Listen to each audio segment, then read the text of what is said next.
Look, You I know, honestly, you have a good point, but I don't think 2021 will change anything. yeah, The fact that there's a one more year added on, I don't think that will change anything. it's just a The new numerical year number. will not Yeah, change anything. yeah, It will not. yeah. People Um, think, oh, 2021, the world is going to be so much better in 2021. The world's not going to get better. Only you can get better. Okay, only what you can do and what you can, control, and what you can do for your community. That's what you can control. People yeah. think, oh, hey, if just because it's January, COVID-19 will go away. It will not. It It doesn't won't. recognize It's not time or like that. space. I think we've learned that it travels Yeah, through space, through the air. So, Kevin, tell I us, agree. and you know, I'm very thankful for you sharing it so honestly, um, yourself about what you go through with your business. I think there's, like what I say earlier on, there's not enough of truth out there. I should say, I mean, the truth is already out there, but there's not of revealing of these honest truth about hardships of people going through. And I think it's only through sharing, or maybe there's many other ways that we edify and encourage and support one another, even through the virtual world of the internet. You know, Thank you. yeah, and you must have gone through so much, and my heart goes out to you, to a lot of the listeners and the viewers out there who Thank you. are um, in the midst of this. And I want to share a little bit, Kevin, even though I'm interviewing you, I'm kind of like hoarding the talk. Um, Kevin, in Singapore, we have reported about zero cases for the last 2 to 3 weeks. The cases that are surfacing are people who are coming into Singapore, they're returning back to Singapore, or they are returning for work Yeah. after long periods of lockdown in other countries. So we do have imported cases from UK, Russia, Pakistan, India, Philippines, different parts of the world are coming in, and they are in quarantine right now. But in the community, we've reported about zero cases. And and it's a time whereby people, we are told again, this is the final. I shouldn't say final. We don't know, because it may go viral again. Look at how Taiwan and Hong Kong, they have kept the cases to zero, but now they're going through the third and the fourth wave, especially in Seoul. You know, South Korea is one of the countries that kept it very well, but you know they're going into the very difficult uh, phase about containing the situation. So you know, we should never be complacent. It is at the final stage. Um, I can't say the final stage. People are hoping, they're really hoping that, you know, all of us can cross over to the chasm safely, you know, to the other side of the river, to the other side of the banks, after struggling in this rapids against the current, so difficult. But you know, um, I would think that, you know, the edification of each other and the uplifting of each other and encouragement of each other um, would help to go through this hopeful phase, um, uh, It's for important. this stretch. It's going to be difficult. I mean, looking at Europe, it's still going viral, right? Yeah. In the States, it's going viral and it's faster than ever. And the numbers are just accelerating at a accelerating rate, increasing at an accelerated rate. Zoom, you know. So we don't know how it's going to be. We, like what you say and rightfully said, it really depends on each and every individual now. How you're going to take care of your microcosm, your world. Yeah. So I would like to share with Kevin also from this part of the world, since you have this by directional conversation. And I really hope to encourage you and your listeners and your viewers through the podcast, and through YouTube, that, you know, it's a horrible nightmare. Everybody's at the edge. The roller coaster has gone too much. It doesn't seem to be stopping, you know. But you know, hopefully, like what Dr. Moby, who's gone on to my show a couple of days, it says that the nightmare, we will awake out of it. It has been long. Dr. Mobile, from New York, I interviewed him. His colleagues died of COVID-19. It's a treacherous virus. Doesn't really respect any situation or any man. No, we're saying that mankind. We thought we could control our worlds. We thought we could control our situation and our fate. But you have this little. He was just saying, you just have got this little thing that took mankind down, and it's a doctor. And I think what the most important thing right now is, Vicky, is it all right if I jump in? I know you were going on. Is it all right if I jump in for a second? No, I just wanted to encourage you and your listeners and the viewers on this part of the world. We are in this together. I agree. I think we're all in this together, and I think it's super important. I know there's all this fear and there's all this tension and there's all this confusion. Numbers are rising. There's all these deaths. People are getting sick. People are getting hospitalized. People are losing their jobs. People are losing hope. I think the biggest important thing right now is hope, is having faith. Having faith in things that I don't see, which is a verse in the Bible. And I think that's the most important thing. I know there's a lot of fear and people will die, but I know what the most important thing is, that I trust everything will be okay. I trust everything will be all right during this time, especially during, even forever, as long as it takes, that I know we will be strengthened during this time. We will be tested, but I know we will be taken care of. There's someone watching over us right now. Kevin, tell us, so now you actually have moved to a different state. So are you permanently there? Yeah. Before I answer your question, I'm going to finish my last thought. Okay? Yes. Okay, let me finish my last thought. What I was saying is that we're all going to get through it. And I know we're all going to be surviving through all of this. And whether we get sick, look, if we all get COVID, all good, I'm glad. Because I'm sure we'll learn something from getting COVID, okay?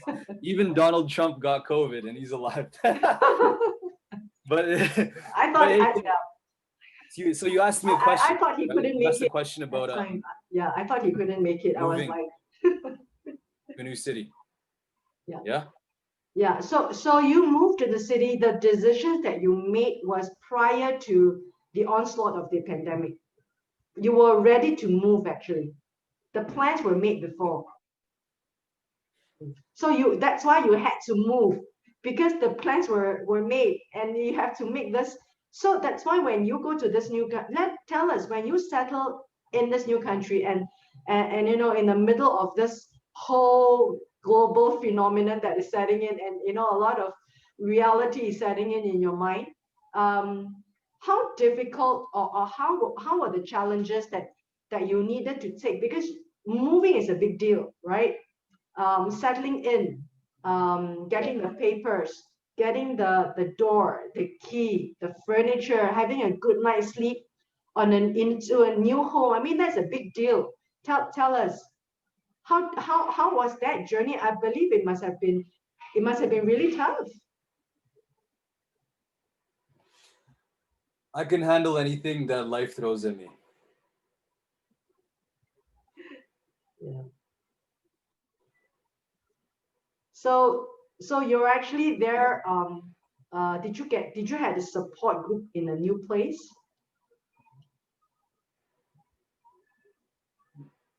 No. So you were like all alone. No. So that kind of yeah. It kind of made it even harder, right? Because you were just all alone. I mean, there wasn't anyone that you could reach out to actually be the buddy to help you out when you needed it, when you're moving in this whole strange phenomenon. I did have someone. I had God and I had Jesus Christ watching me. Yeah. That's all I need. Yeah. And I don't need a mask. I don't need a vaccine. That is all I need. Yeah. Um, I'll be okay. Fantastic. I've got a couple of questions here. Probably you'd like to share with my viewers and listeners. Um, so I realized that faith was something that you learned, you know, probably it's a new relationship, kind of revisited your relationship with your faith during this time. Um, is there any other things that you have actually discovered relationship with? You had a relationship with your business and then relationship with your colleagues. What about other people, like your partner or partners? Um, how did it go during this time? Was there any, um, there are relationships that broke, there are relationships that formed. You've heard about in families, husbands and wife fights, and then you know heading towards divorce. And these are real things Yeah. happening all over the world. And companies had to Yeah. retrench their workers. So a Yeah. lot of things are broken down. So were anything new being built? Were anything being broken and then built again in relationships? Yeah, yeah, 100%. My relationship with my business partner, Brittany, Tell she's us. yeah. If you haven't followed her, she's like a big Instagram follower, like influencer. She's one of those influencers online. Her name is Brittany. She's a great person. We started this business together, but it broke up because we were fighting over things, and yeah, there's just some stuff happened. There's like conflict. Yeah. Is there And any learning points that you could share with the listeners and the viewers through this um, yeah, confronting learning conflict? points. I would say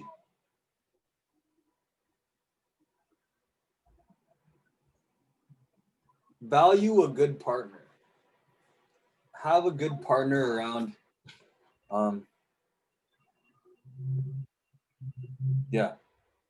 But Don't burn bridges. Don't and burn yeah, bridges. and in entrepreneurship, in startups, um, partners make or break, right? They either go through with you during hard times, or they leave. Relationships uh, are broken. Um, Yeah. but when people went in there, you know, they thought that was the best partner they could ever found. Is there anything that you would like to share, like in your next, um, if you were to give an advice, like in your next search of a partner, what are the criteria that you should search for that could be identified beforehand, before the Depends. crisis Like, happens? are you looking for a partner that you sleep with, or a love partner, or A a business business partner partner? for a What are you startup. kind of looking? Okay. Yeah. I would say a partner, if you're looking for a partner in your life, someone that you trust, someone that you have to find someone that matches your values. And I know this sounds like something from a book. Like I have a massive bookshelf right here, and this you can probably find this advice in the book, but they have to line up with what you find important. My what I find important is communication. If I have a business partner, they need to communicate. They need to be also growth focused. I want someone that wants to be growing, positive. Um, I want someone that keeps their word, someone that cares about me, someone, like, and someone that can add value and I can add value back. Um, with someone also that like does what they say they're going to do. That's important. They need to do what they say. They can't just talk about it and they don't do it. So There's a lot of I want to know. I mean, these are tough criteria to verify when you first choose a business partner. Weren't they there for you to check when you chose your partner, Brittany? people. kind of, maybe. Yeah. When we first started, they were there. Um, I think in any relationship, the biggest tester to a relationship is money. That's Mm, um, that's in a business relationship. Okay. that's the best thing is like what people change when there's money. Yeah. And this could be shown in anyone. Like you if you want to see someone their true character, give them power. Give them power. I've had business partners that I've given them money and they're all of a sudden gone. Mm, yeah. Or I've had people that I've, customer or salespeople that I've paid that all of a sudden they're gone. I've had staff that I paid, then they suddenly disappeared. So it's like you give someone power. If I give someone power, I'll take full responsibility for my words. Is that when I give someone power, I can change. If someone gives me power, I'll be honest, I've changed. Mm. And then I have to go back to my real self, like my real authentic self that I'm like, okay, who am I before I got money? You know? I like this point that you brought out about money, especially so you being an entrepreneur and you started the business and you had this unfortunate experience, but never know, it could be a blessing. A blessing.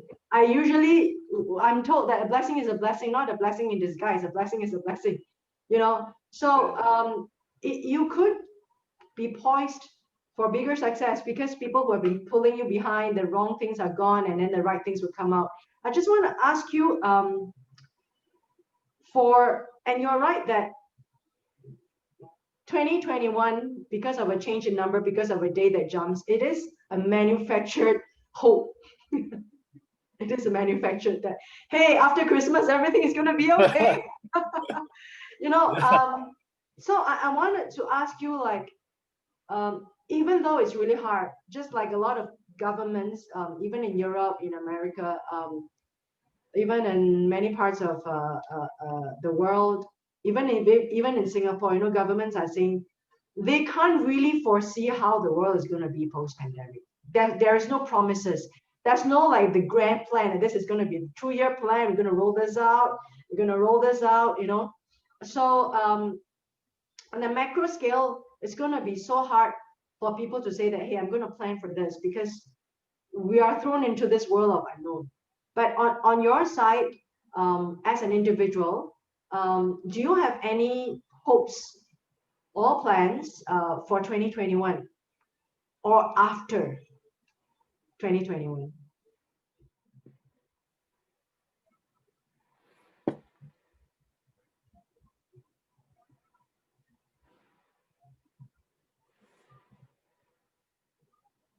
The first thing that came in is getting closer to my father. Um, I'm not talking about my dad. I'm talking about my father above, my God.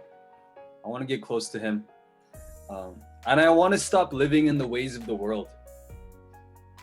I realized I'm learning lately to let go of the world, to let go of what money, to let go of looking cool, to let go of needing a woman in my life, to let go of all these things that don't matter, of having sex, letting go of being rich, letting go of all these, and none of that matters, really.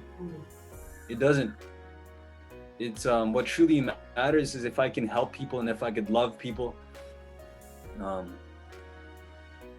if I can praise the Lord, if I can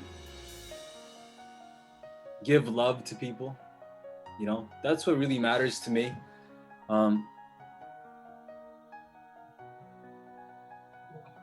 Standing for my people, that's also important. I want to stand up for people that can't speak. Things like that. That's what I'm really focusing on for the next year. Yeah. So I'd like to revisit 2021 with you when that day comes. And, do you have any final 1-minute conclusion for the listeners and the viewers? Yeah, I just want to say thank you, Vicky, for this opportunity. I would say I learned a lot about myself and with you and this style of podcast. Um, I just want to leave this all with the blessing for everyone to have faith, um, and for everyone's spirits to be lifted. Thank you.